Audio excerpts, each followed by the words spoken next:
Hey everyone, and welcome to Almost Cancelled. I'm Peter, that is Connor, and we are going to talk about The Handmaid's Tale, Season 1, Episode 4. It's called, and bear with me,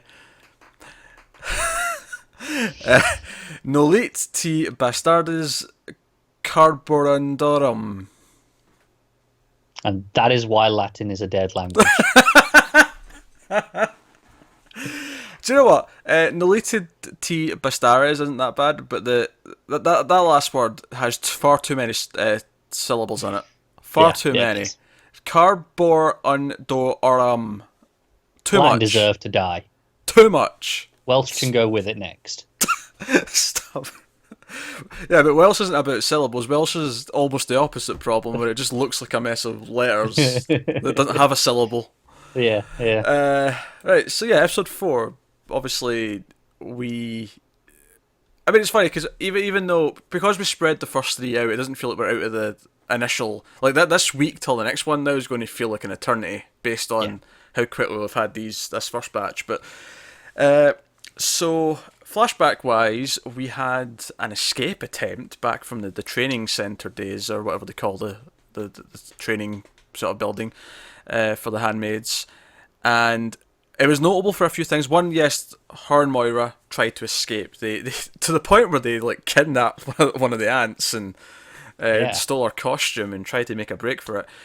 But I think the more notable thing about all these flashbacks in this one, obviously you had the fair and stuff as well, which was sort of a smaller thing near the start to sort of just remember a happier time with their family. But there was a lot of firsts for them in these flashbacks. It was the first time they actually learned, because the first time you hear them talking about, going to a house and being part of a family, they're talking about getting like artificially inseminated, and like, was this different, or do they just not know yet? And it obviously becomes clear later they're doing what they think is pregnancy exercises, and I get why they think that, because it's kind of like those classes. Look sort of like it, doesn't it? Yeah. Like those, like pregnant women take, where their husbands will hold them when they're they're breathing and all that. Yeah, that is what it looks like. Yeah, and they're asking, and she's like, "Oh, this is part of the ceremony," and the aunt describes it, and then Moira's like handing her like. And you can almost see her eyes, like she's thinking about how to phrase this so she won't get punished. Yeah. She can't say sex, she can't, whatever else. She's a natural diplomat. Yeah. She's like, are you saying the husbands will have intercourse with us? And I almost thought she still got slapped for that word. Like, yeah. You could see her thinking it as well. She's like, am I pushing it one too far by even saying that? And yeah, so like, and this realization on all their faces is but also when they do actually escape, like the first time they see the bodies hanging, they see that the street signs have been taken down, and they see how the world. It's like they've not actually been outside whilst this new system has been put in place, and like this is the first time they've even seen like other pairs of handmaids walking around in the street, and all the guys with the guns and everything. So I think it's been really effective, actually, these flashbacks, because I think I'm so used to it, and this is probably Arrow that's done this to me, where I almost feel like they need to prove to me that the flashbacks worth a damn and worth the screen time. Every single thing in these flashbacks, not only is it good because it sort of gives you more character for her, and it gives you sort of her life before all this and the journey to this, but just in terms of world building, we had, first episode we had all these questions: how does this system work? How did they get picked for this? How does this happen? All of these flashbacks are filling in all of the knowledge we need and questions we have about this world, and we're seeing it through the discovery of her, through Offred, through the first time she's seen all this stuff, the first time she learned about all this stuff, and it's been very effective in that sense. And on top of that, each episode's flashbacks have told their own story and have thematically connected to the present stuff. Yeah, obviously there's a scene where Moira scratches a little bit of graffiti into the toilet cubicle, and it obviously parallels with present day, where we see Offred. She's trapped in a room after the events of the last. She's being punished by Joy for. I'm not even sure if it's about not telling her about the period, like for 12 hours. It almost feels like, oh no, you gave me false hope, so punished. I think it is that. I think it's just you failed. You didn't get pregnant. Yeah. More on that later, but sticking with the flashbacks. So that pearls that, and she finds this message in Latin. The title of the episode. I'm not saying it again. Right, I've done my time, and I've done my time, and this is like some sort of, and she remembers that, and she remembers Moira saying, "Oh no, this is worth it getting caught because this someone else after us, the class that comes in after us, someone will see this and they'll feel that they're not alone." Yeah. And that's exactly what she feels in present day. She sees this and is like, that's the big theme of the episode as well. Not being alone. yes, yeah. It's not being alone and trying not to feel helpless. And obviously in the flashback they try to escape because they don't want to feel helpless, because it does feel helpless. And there's that great moment where Moira gets away because the guard comes and talks to Offred, and she realises she's caught. Like, he's not quite made the decision yet, but she knows she's on that staircase down the way. Yeah, and she knows if she tries and goes, "Oh, I'm with her," it'll just drag them both down. So she has to silently just sort of nod to her to say, "Yeah, go. Right, you can still get out. Go." And I'm actually really curious to see what Moira's story is. Like, sure, we heard vaguely in the first episode. Oh, someone said, "Oh, I heard she went to a colony," but how accurate was that information? Yeah, It feels like, passed on hearsay kind of thing. It doesn't feel like it's a set in stone. That said, the fact that she was asking, "Oh, does anyone know about Moira?" implies that she does get caught at least, and brought back into, because why would she ask around and go, "Oh, have any of you heard from her?" That's true. Unless it's just a simple case of like, did she get caught? Like, someone tell me. Like, oh yeah, that's true. If she's not heard from her since this training journey, it'd almost be interesting if Moira pops up. Like, is she in the Resistance? She seems badass enough that she's underground somewhere fighting. Yeah. I feel like that's a likely scenario. Like, even if she did get captured, then maybe she did join the Resistance. Yeah, she feels like such a big part of the flashbacks and such an important character that I'm kind of expecting her to pop up at some point in present day. I am too. And it'll probably be a good fist pumping moment. And a show that is very depressing, intense a lot of the time, you take the wins where you can get them. I can see that being like the last scene of the last episode of the season. Yeah, that would end on like her reveal of being okay and being part of the Resistance to Offred. Yeah, I can see it. Obviously, we see Offred getting punished as well. She gets whipped by this prong-like torture device. I'm not familiar with it, but it's whipping the feet. Yep, looks painful. It does look painful.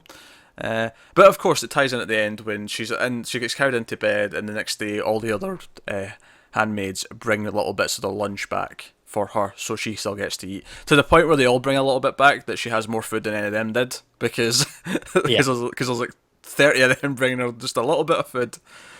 I'm like, okay, this is too much for one person. You really could have like just picked like 5 people. Look, it's the symbolism. Symbolism. Yeah, I couldn't decide if I was going to say because it's symbolic or symbolism, and it came out a bit weird. You butchered the word, yes. I did, yeah. Yeah, but I've still got you butchering the title, so it's fine. The title in Latin. Shut up. So Offred's trapped in a room. She's not been allowed out. But it's ceremony day, and the Martha comes in and like sees her lying in the closet and thinks, "Oh god, she's dead." And as we find out later, the last Offred that was here committed suicide. So this also, like, for her is like repeated, like, oh no, again. But she says she fainted, and she did kind of fall asleep. I don't know if she actually fainted. I think that was maybe just. I think that was her exaggerating it as an excuse as to why she was on the floor. Up. Well, because Joe, I was worried about this scene. I was like, if they see that message, they might assume it was her that. They might, yeah. Yeah, and then obviously she'd get into trouble for that, and she's already in the deep end for all this not being pregnant business. But she goes to the doctors, and she's excited about the hour walk there and the walk back, and it's like a big deal, and it's like pissing or rain when she comes out, and she's like, embracing the rain. Is that like, and obviously for most people who have never been imprisoned, there's not very many time where you get to just enjoy the beauty of the rain, but every so often you might do. You might enjoy the rain. Yeah, it can be refreshing. At the moment, I really liked is when she was like, "Oh, it's an hour's walk, an hour and a half. I go slow," and then obviously she comes up and goes, "The car's waiting for you," and she's like, "Oh, of course, I'm supposed to be sick. Of course, they're not gonna but she doesn't realize quite quick enough. Yeah, yeah, and obviously Nick's trying to be nice about it, and it's when they get back he says, "I'm sorry this is happening. I wish," because he sees her have this breakdown on the way back where she's screaming in the back, and this is the sort of thing he should probably report, but obviously he is being kind to her. But we're less thinking that he's the eye right now. I'm not 100%, but at I least don't know. I still think him not reporting these things makes her give him. She trusts him because of that. So maybe a ruse. yeah, it's the long game. I can see it. I can see it. Could also be that shifty Martha. You can never trust a Martha. Yeah, you really can't, can you? Which goes to the doctors, and again, keeping this whole theme that this show's had about things being impersonal and things being so clinical. Now, obviously, a doctor's office is relatively clinical. In fact, the word clinical is normally associated with hospitals and doctors' offices because they're sterile, because they have to be clean and all the rest of it. But this is special. So they have this curtain. They have this curtain, and he's just like a silhouette, and she doesn't see him. She like prepares and lies down, and doesn't even get little stirrups. She just has to kind of open her legs. Yeah. Shoddy gynecologist, this is. But he comes in, and again, it's he's like, he puts his hand in the, well, I might as well have a look and make sure you're primed for tonight. And he puts his hand in the gel, and the whole thing's just again, this quiet awkwardness, almost making small talk. I love how this scene twists, because at first he seems like he's a semi-decent kind of guy. Like, yeah. He's being reasonably nice. Do you know, it twists in a couple of ways, actually, because it brings up this thing, oh, he'll probably not even get you pregnant, he's probably sterile. And then, because we don't know that's a banned word. I mean, it's not a leap to maybe think it would be, but you don't really know with these medical terms, given their logic so far with what's allowed, what's not allowed. And she has the inner narration where she says, "Oh, that's a forbidden word. That's strange." And for this is after he's offered her to, you could speak freely. Yeah. So for a brief moment here, you're almost thinking, oh, is he like part of the resistance? Is he only like, is this him making it obvious, like, I'm not one of them? That I can be someone who, because you have to come and see me every so often, I can get information from you, you can get, so on kind of thing. And then it twists back the way you think, almost glimmer of hope. No, he's just a pervert who wants a bit of sex. Yeah. Because he offers, look, he's probably not going to get it done. I can help you out. I'll take a few minutes. Is basically what he says.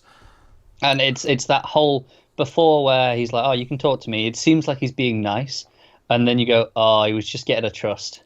And this is someone who is exploiting the system. He sees how he can exploit it, and he is taking advantage of it. Yeah. And which, I mean, it's pretty vile. He's not the guy outside with a gun, like, enforcing things, but he is being seedy, and he is doing this for his own thing. And you've got to imagine he does this with all the others that come in as well. Yeah, certainly anyone who's maybe failed at least once, I imagine. So there's like an actual fear to it, like they've went through it and it's not happened. Yeah. Yeah. But like, no, it's really dark. It's really, and the cold awkwardness afterwards, where she has to politely decline. Yeah. Because, and she's like, oh no, it's too risky. I'll get into trouble. And Joe almost like that almost felt like a victorious little moment for her though. Like afterwards, and because the way I interpreted it afterwards is like, at least she had a say in that.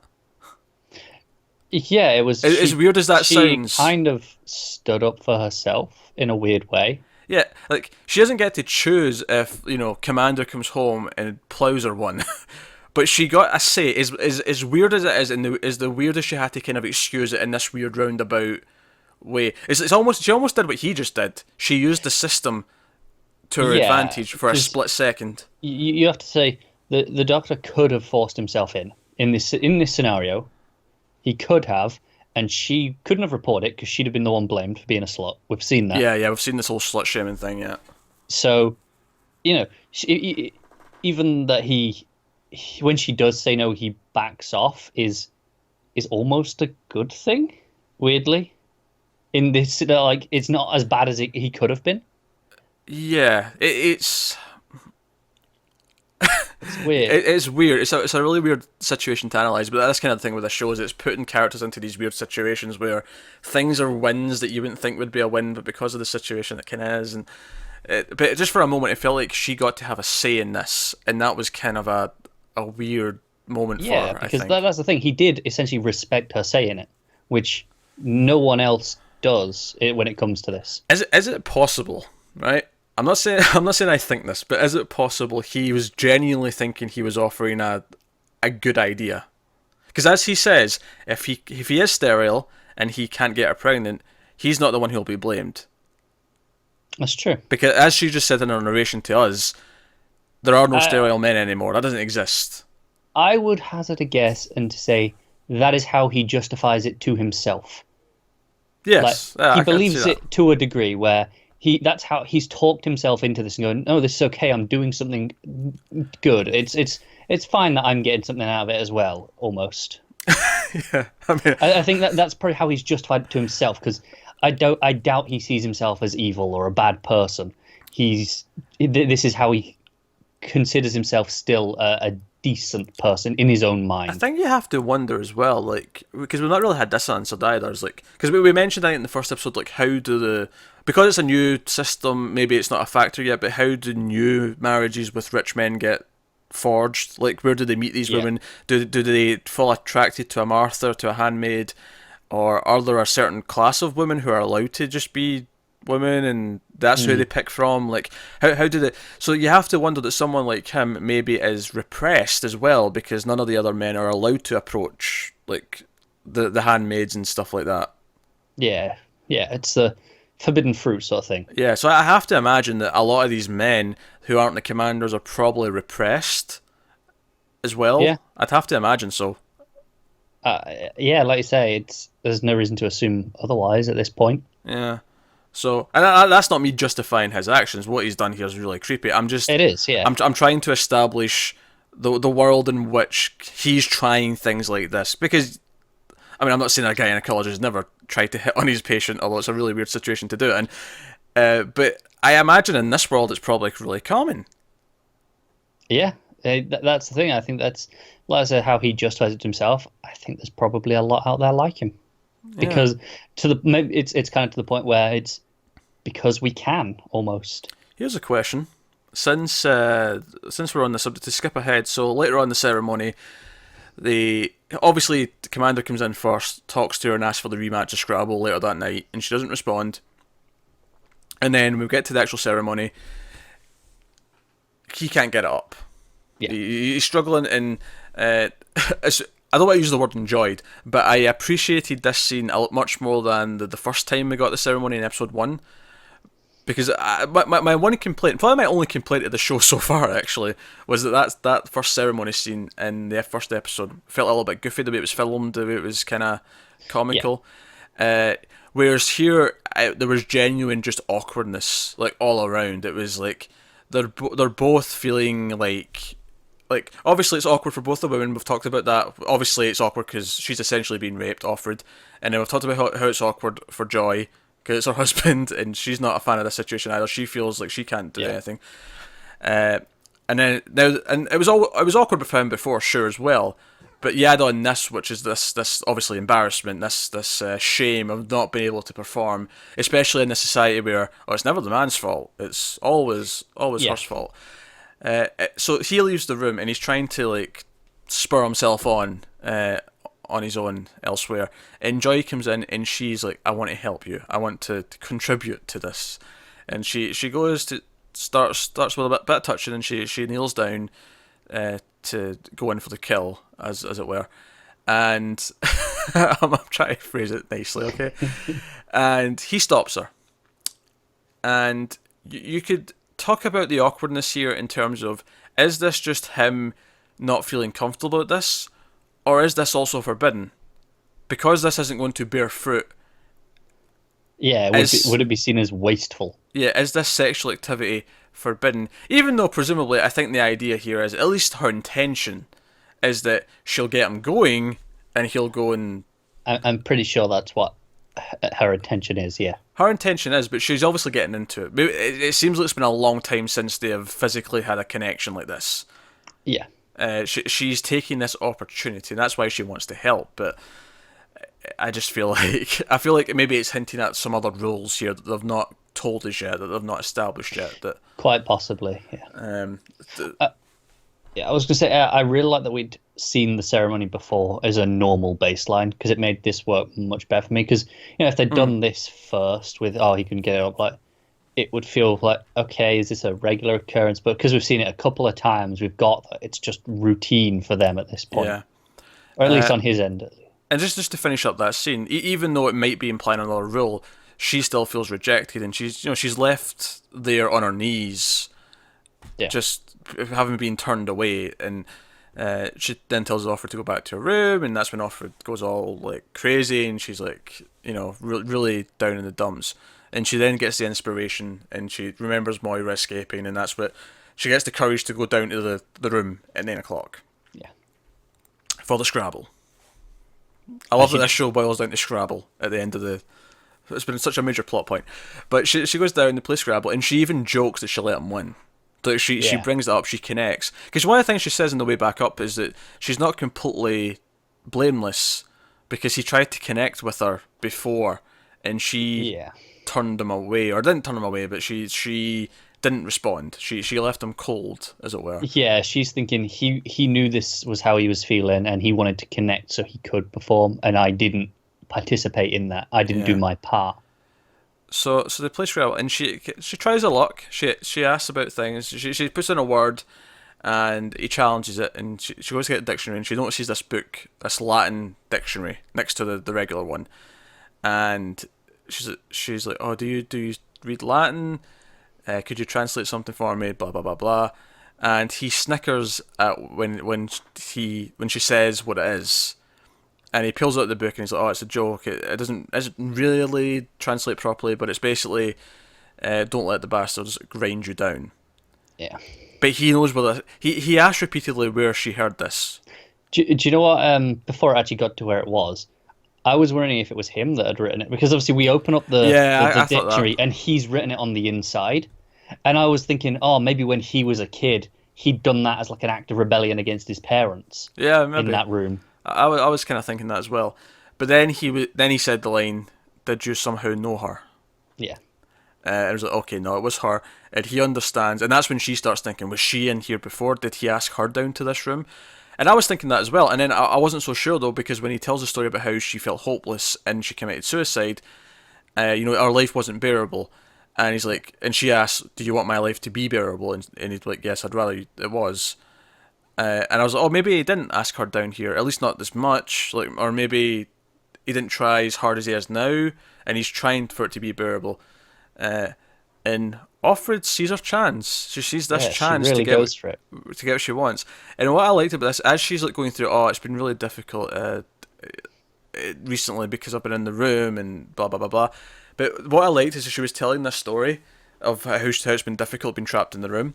She almost feels like she's doing the like the dumb girl voice. Like there's a moment she's definitely putting on something, isn't she? Yeah, she's doing that. You know, the stereotypical thing is where like the girl wants the boyfriend to do something. She's like, "Oh, well, maybe that wouldn't be okay." It's like this, the sad eyes sort of thing. Yeah, it's the puppy dog like eyes. a level of that, isn't it? Yeah, puppy dog eyes, and then the voice, and it's like she was almost putting on the, I'm going to play my boyfriend into doing something that I want him to do. That's kind of what it felt like. It did, yeah. And also, at any moment, I was kind of worried he was going to like realize what she was doing and snap. Or I think he knows exactly what she was doing, but he's like, I'm going to let her have it anyway. Yeah, no, that's fair. We end with this hopeful, like she gets to walk out, and we see her going on to her same walk to the to get some food as she's done before.